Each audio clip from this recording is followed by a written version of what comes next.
Musta mga kabro? Bubuo tayo ng solar power generator at ito yung mga parts na aking gagamitin. So gumamit ako dito ng S168 na LiPo4 battery na nilagyan ko ng BMS na DALI na 60 ampere. So itong S168, ang capacity nito ay 60 ampere hour. Ang voltage niya ay 3.2 volts. So gagamit tayo dito ng lumang toolbox, LVD, at itong SCC. Ang ginamit nating SCC dito ay 35 ampere. Okay. So ito, binubuksan ko. Yan. Papakita ko sa inyo kung ano yung tsura ng ating SCC. Okay. So, unboxing pa tayo dito ngayon. At ito na siya. Ayan. Ang brand niya ay yung POW-MR. Okay. So, dito, ilalagay ko na siya dito sa loob ng toolbox. So, meron tayong LVD. Meron din tayo dyang voltmeter. So, meron na rin siyang capacity kung ilan yung percentage ng battery. Okay. So, ayan. Ipopwesto ko na siya dyan. Buti sakto. Yung ginamit ko, S168 ay 4. So, bale, ang magiging output voltage niya ay 12 volts, 60 ampere hour.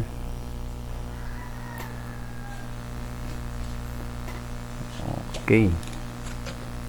So, isa-isahin na. Yan, nilalagyan ko siya ng foam para hindi siya magalaw. So, ipipix ko siya dyan. Ito yung medyo mabigat tong battery na to. S168.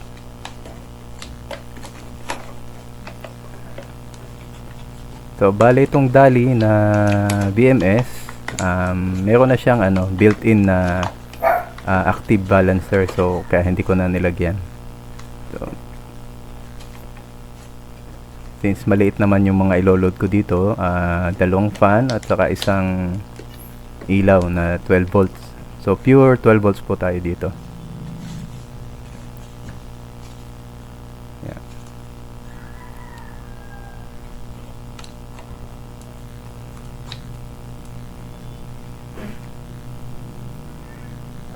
Oh, mag-ayos tayo ng konti ng cam. Medyo pangit ang view. Ayan. Tuloy natin. Okay.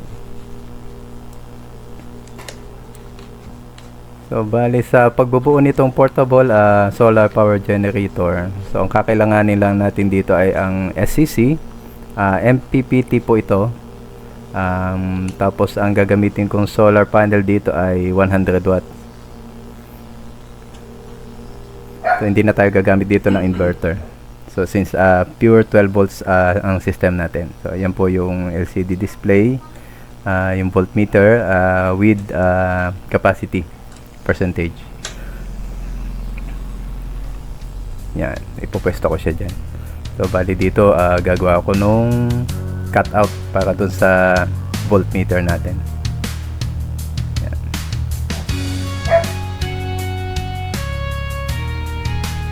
Kung wala naman kayong mga ganyang tool na katulad niyan, yung mini grinder, kaya na to ng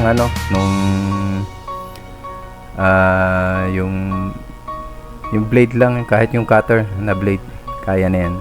So basta mag-iingat lang tayo. Okay, so medyo matagal-tagal din tong proseso na to kasi isasakto natin yung sukat ng voltmeter. Ayan, ayan, ayos, di ba? Saktong-sakto yan. Okay. So, bali ang susunod na dyan, yan, i-connect ko na siya sa 12 volts output ng battery. So, positive sa positive, negative sa negative. At ito, yan, kakabit ko isa-isa lahat ng mga parts. So, may LVD, meron din ako dyang terminal block para sa mga connections. Okay.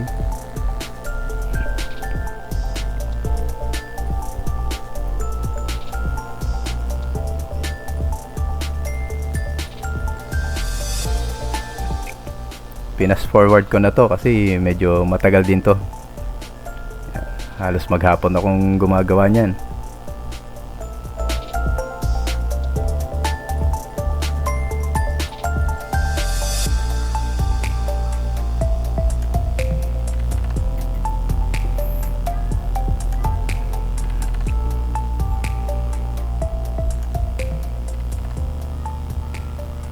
Yan. Bali, naglagay din ako ng fuse para doon. So, temporary lang yun. Kasi wala pa yung aking mga circuit breaker.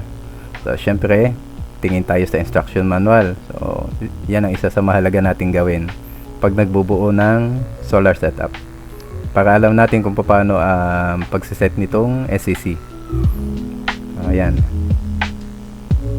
So, yan. Na-try na natin. May output voltage na siya.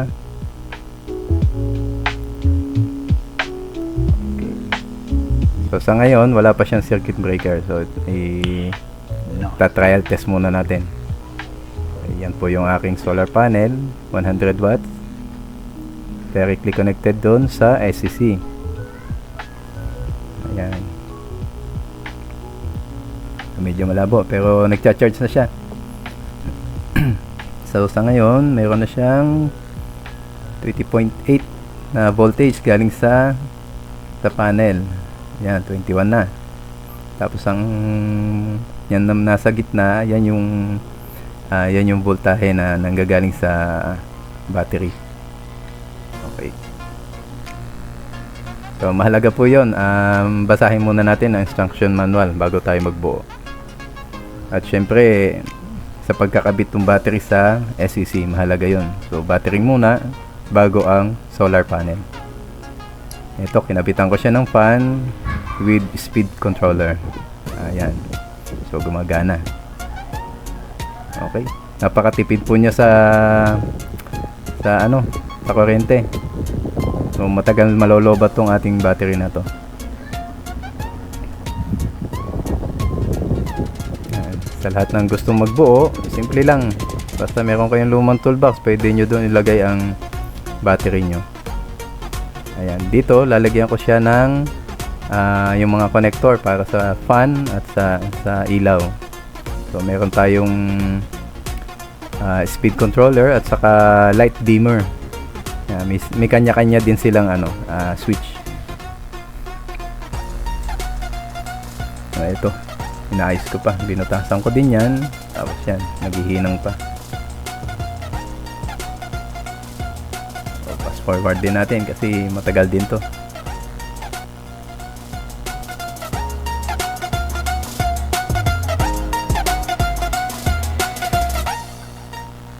Buti kasya dyan sa toolbox. So bali sa doon lang sa may sulok ko inilagay. Medyo masikip pero sakto lang.